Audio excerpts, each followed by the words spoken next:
ಅಕ್ಕಿನ ನೆನೆಸದೆ ರುಬ್ಬದೆ ನಾವು ಇನ್ಸ್ಟೆಂಟಾಗಿ ಈ ರೀತಿ ರವೆಯಿಂದ ಬೆಳಗ್ಗೆ ತಿಂಡಿಗೆ ರವೆ ದೋಸೆನ ಮಾಡ್ಕೋಬೋದು. ಬೇಗ ಆಗುತ್ತೆ, 5 ನಿಮಿಷದಲ್ಲಿ ನಾವು ಈ ದೋಸೆನ ರೆಡಿ ಮಾಡ್ಕೋಬೋದು. ಇದಕ್ಕೆ ಮೊಸರು ಒಂದು ಇದ್ದರೆ ಸಾಕು. ನಾನಿಲ್ಲಿ 1 ಕಪ್ಪಷ್ಟು ರವೆ ತೊಗೊಂಡಿದ್ದೀನಿ. ರವೆಗೆ ಬೇಕಾಗೋಷ್ಟು ನೋಡಿಕೊಂಡು ನಾವು ಮೊಸರನ್ನ ಮಿಕ್ಸ್ ಮಾಡ್ಕೋಬೇಕು. ಮೊಸರು ಕಮ್ಮಿ ಇದ್ದರೆ ಒಂದು ಸ್ವಲ್ಪ ನೀರನ್ನು ಹಾಕಿ ರುಬ್ಕೋಬೋದು. ನಾನಿಲ್ಲಿ 1/4 ಲೀಟ್ರಷ್ಟು ಮೊಸರನ್ನ ಹಾಕ್ಕೊಂಡಿದ್ದೀನಿ 1 ಕಪ್ಪಷ್ಟು ರವೆಗೆ. ಅದಕ್ಕೆ ನಾನೊಂದು ಚಿಟಿಕೆಯಷ್ಟು ಸಕ್ಕರೆ ಹಾಕೋತಾ ಇದ್ದೀನಿ. ಸಕ್ಕರೆ ಹಾಕೋದ್ರಿಂದ ದೋಸೆ ಕಲರ್ ಚೆನ್ನಾಗಿ ಬರುತ್ತೆ ಅಂತ ನಾನಿಲ್ಲಿ ಸಕ್ಕರೆ ಹಾಕೊಂಡಿದ್ದೀನಿ. ಇದು ಆಪ್ಷನಲ್, ನೀವು ಬೇಕಾದ್ರೆ ಹಾಕೋಬಹುದು, ಹಾಗೇನೂ ಸಹ ಮಾಡ್ಕೋಬಹುದು ದೋಸೆನ. ಮಿಕ್ಸಿ ಜಾರಲ್ಲಿ ಹಾಕಿರೋ ಮೊಸರು ಮತ್ತು ರವೆನ ನಾವು 1-2 ರೌಂಡು 3 ರೌಂಡು ಚೆನ್ನಾಗಿ ರುಬ್ಕೋಬೇಕು. ರುಬ್ಕೊಳ್ಳುವಾಗ ನೀರು ಬೇಕು ಅನ್ಸಿದ್ರೆ ಒಂದು ಸ್ವಲ್ಪ ನೀರು ಸೇರಿಸ್ಕೊಂಡು ರುಬ್ಕೋಬೋದು. ನಾನಿಲ್ಲಿ ಗಟ್ಟಿಯಾಗಿ ರುಬ್ಕೊಂಡಿದ್ದಾಗಿದೆ. ರುಬ್ಕೊಂಡಿರೋದನ್ನು ಪಾತ್ರೆಗೆ ಹಾಕ್ಕೊಂಡು ಅದಕ್ಕೆ ಮಿಕ್ಸಿ ಜಾರಲ್ಲಿ ಉಳಿದಿರೋ ಆ ಹಿಟ್ಟಿಗೆ ಒಂದು ಸ್ವಲ್ಪ ನೀರು ಹಾಕಿ ಚೆನ್ನಾಗಿ ಮಿಕ್ಸ್ ಮಾಡಿ ಹಾಕ್ಕೋತಾ ಇದ್ದೀನಿ. ತುಂಬ ನೀರಾಗಿ ಮಾಡ್ಕೋಬಾರ್ದು, ತುಂಬ ಗಟ್ಟಿಯಾಗೂ ಇರಬಾರ್ದು. ದೋಸೆ ಹಿಟ್ಟನ್ನು ಅದಕ್ಕೆ ನಾವು ಮಿಕ್ಸ್ ಮಾಡ್ಕೋಬೇಕು. ಮಿಕ್ಸ್ ಮಾಡಿಕೊಂಡು ಇದಕ್ಕೆ ರುಚಿಗೆ ತಕ್ಕಷ್ಟು ಉಪ್ಪು ಹಾಕಿ ಹಿಟ್ಟನ್ನು ಮಿಕ್ಸ್ ಮಾಡಿ ಒಂದು 5 ನಿಮಿಷ ಇಡ್ಬೋದು. ಇಲ್ಲಾಂದರೆ ಹಾಗೇನೂ ಸಹ ಮಿಕ್ಸ್ ಮಾಡಿ ಇನ್ಸ್ಟೆಂಟಾಗಿ ನಾವು ದೋಸೆನ ಮಾಡ್ಕೋಬೋದು. ನಾನಿಲ್ಲಿ 1-2 ನಿಮಿಷ ಬಿಟ್ಟಿದ್ದೆ. ನೋಡಿ, ದೋಸೆ ಹಿಟ್ಟು ರೆಡಿ ಆಗಿದೆ.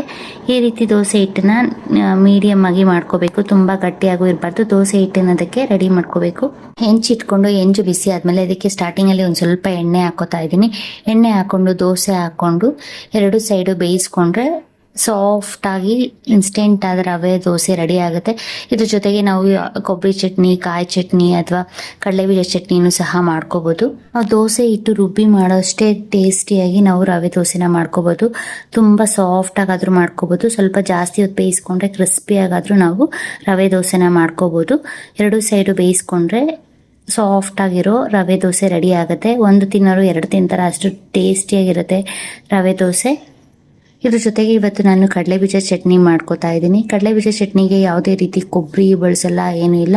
ಹಾಗೆ ನಾವು ಸಿಂಪಲ್ಲಾಗಿ ವಿತಿನ್ 5 ಮಿನಿಟ್ಸ್ ನಾವು ದೋಸೆ ಚಟ್ನಿನೆಲ್ಲ ರೆಡಿ ಮಾಡ್ಕೋಬೋದು. ಅಷ್ಟು ಬೇಗ ನಾವು ಬೆಳಗಿನ ತಿಂಡಿಗೆ ಮಧ್ಯಾಹ್ನ ಲಂಚ್ ಬಾಕ್ಸ್ಗೂ ಸಹ ಈ ರವೆ ದೋಸೆನ ತೊಗೊಂಡೋಗ್ಬೋದು. ಸಾಫ್ಟ್ ಆಗಿರುತ್ತೆ. ದೋಸೆ ಜೊತೆಗೆ ನಾನು ಇಲ್ಲಿ ಸಿಂಪಲ್ಲಾಗಿ ಕಡಲೆಬೀಜ ಚಟ್ನಿ ಮಾಡ್ಕೋತಾ ಇದ್ದೀನಿ. ಇದಕ್ಕೆ ನಾನು 1 ಕಪ್ಪಷ್ಟು ಕಡಲೆಬೀಜನ ಹುರ್ಕೋತಾ ಇದ್ದೀನಿ. ಕಡಲೆಬೀಜನ ಗಮ್ಮನೆ ಹಾಗೆ ನಾವು ಕಡಲೆಬೀಜ ಮುರಿದಾಗ ಸಿಪ್ಪೆ ಬರಬೇಕು, ಅದುವರೆಗೂ ಹುರ್ಕೋಬೇಕು. ಕೊಂಡಿದ್ದಾದ್ಮೇಲೆ ಅದಕ್ಕೆ ನಾನಿಲ್ಲಿ 4-5 ಇಸ್ಲಷ್ಟು ಬೆಳ್ಳುಳ್ಳಿ ಹಾಕಿ ಬಿಸಿ ಮಾಡ್ಕೋತಾ ಇದ್ದೀನಿ. ಸ್ಟವ್ ಆಫ್ ಮಾಡಿಕೊಂಡು ಹೆಂಚು ಬಿಸಿ ಆದರೆ ಸಾಕು. ಮಿಕ್ಸಿ ಜಾರ್ ತೊಗೊಂಡು ಅದಕ್ಕೆ 1/4 ಇಂಚಷ್ಟು ಶುಂಠಿ ಮತ್ತು ಒಂದು ಸ್ವಲ್ಪ ಹುಣಸೆ ಹಣ್ಣು ಹಾಕ್ಕೊಂಡಿದ್ದೀನಿ. ಖಾರಕ್ಕೆ 7-8 ಒಣಮೆಣಸಿನ್ಕಾಯಿ ಹಾಕ್ಕೊಂಡು ಒಂದು ಸ್ವಲ್ಪ ಕೊತ್ತಂಬರಿ ಸೊಪ್ಪು, ಪುದೀನ ಹಾಕ್ಕೊಂಡು ನಾವು ಹುರಿದಿಟ್ಕೊಂಡಿರೋ ಕಡಲೆಬೀಜ ಹಾಕ್ಕೊಂಡು ಕಡಲೆಬೀಜ ಬೆಳ್ಳುಳ್ಳಿನ ಹಾಕೊಂಡಿದ್ಮೇಲೆ ನುಣ್ಣಕ್ಕೆ ರುಬ್ಕೊಂಡ್ರೆ ಕಡಲೆಬೀಜ ಚಟ್ನಿ ರೆಡಿ ಆಗುತ್ತೆ. ಇದಕ್ಕೆ ಹಸಿಮೆಣಸಿನ್ಕಾಯಿ ಬೇಕಾದರೂ ಹಾಕೋಬೋದು, ಒಣಮೆಣಸಿನ್ಕಾಯಿ ಬದಲು. ಸಿಂಪಲ್ಲಾಗಿ ಕೊಬ್ಬರಿ ಬಳಸ್ತೀರ ಈ ರೀತಿ ನಾವು ಕಡಲೆಬೀಜ ಚಟ್ನಿನ ಮಾಡ್ಕೋಬೋದು. ಇದು ಮುದ್ದೆಗೂ ಚೆನ್ನಾಗಿರುತ್ತೆ, ದೋಸೆ ಜೊತೆಗೂ ಚೆನ್ನಾಗಿರುತ್ತೆ, ಟೇಸ್ಟಿಯಾಗಿರುತ್ತೆ. ನೋಡಿ, ಇವತ್ತು ರವೆ ದೋಸೆ ಜೊತೆಗೆ ಈ ಕಡಲೆಬೀಜ ಚಟ್ನಿನ ಮಾಡಿದ್ದೀನಿ. ತುಂಬ ರವೆ ದೋಸೆನೂ ಸಾಫ್ಟಾಗಿದೆ. ಈ ದೋಸೆ ಜೊತೆಗೆ ಈ ಚಟ್ನಿ ಸಖತ್ ಟೇಸ್ಟಿಯಾಗಿರುತ್ತೆ.